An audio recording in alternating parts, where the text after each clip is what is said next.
Alright, so got the lawnmower now, we're all ready to rock and roll. Yeah, so just wanted to go back to talking about the business to some degree. I've been asked to do a property that is roughly 10 acres of mowing, and it's basically because the people who own the property just can't, they're too busy to do the work. The guy works away, and the property takes obviously being 10 acres, it's not a in and out type of job. I spent 10 hours there last week. Admittedly, it was the first mow, and I would presume that it would nearly halve by the next time around, because it was in bad shape. It was it was a big job, and I'm there sort of every 2 weeks now for a little while. So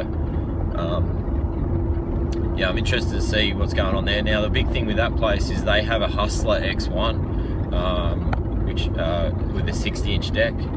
So it's a top of the line mower. It only had about 35 hours on it when I started last time.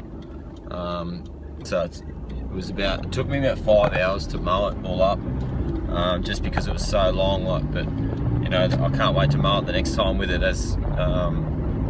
because that thing flies, man. It is an absolute beast of a mower. It was long, thick kikuyu grass, which is, when it's long, is really hard to mow, and it was wet, and this thing was just powering through it. Like, I wasn't going flat out, obviously, but it was when the grass was a little bit shorter in areas, and I was giving it some, it was just throwing it out like nothing. It's such a powerful mower, and man, it goes so fast. I don't know how fast they actually go, but it was at least double the speed of my Gravely.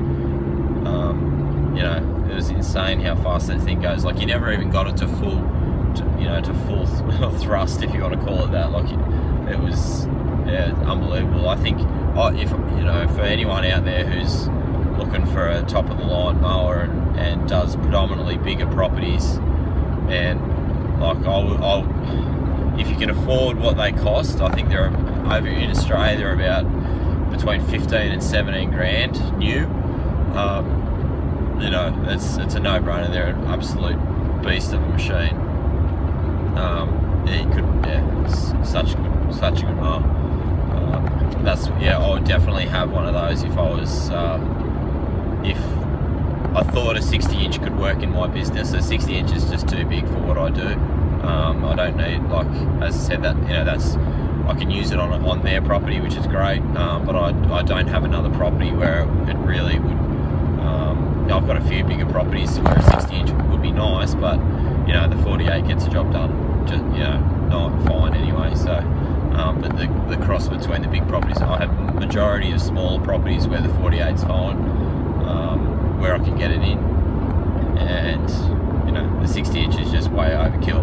The other thing too is the 60-inch wouldn't actually fit on my trailer. My trailer only just fits the 48. The 48's got about probably 2 or 3 inches either side of getting it in, so it's got about half a foot. So I could probably go like a 52 might just fit, but that's it. It would be definitely no bigger than that. But yeah, can't say enough about the Hustler brand. They're such a good machine. So yeah, doing that was pretty, and I'm actually not even finished yet. I've probably still got at least another couple of hours to go there this week. So yeah, they're taking up, that property's taking up a bit of my time, which is fine. As I said, it's one of the, I wouldn't have taken it on if I didn't have time to fill it and the ability to be able to fill it. But now, once I've got it in shape, I think it's going to be much easier. And with a couple of us there, I reckon we'll be able to knock it over in 3 hours at most. So yeah, should be good. So yeah, that's pretty much it, guys. I know I've spoken about a bit of different stuff, but how do you all like the the handlebar mustache. I had a fancy dress party on the weekend, and that was part of the costume. So I haven't had time to shave it off. I was meant to do it this morning, but sort of left without thinking about it. So anyway, guys, just about to roll up to the first job. I'll try and upload this tonight when I get home, and yeah, hope you're all doing well. Everyone's pretty much geared up over here and ready to roll, and all the Americans are starting to wind it down. So hope you're all ready for winter. Hope you've all put some pennies away if you don't work over the winter, and for the boys that plough, stay safe.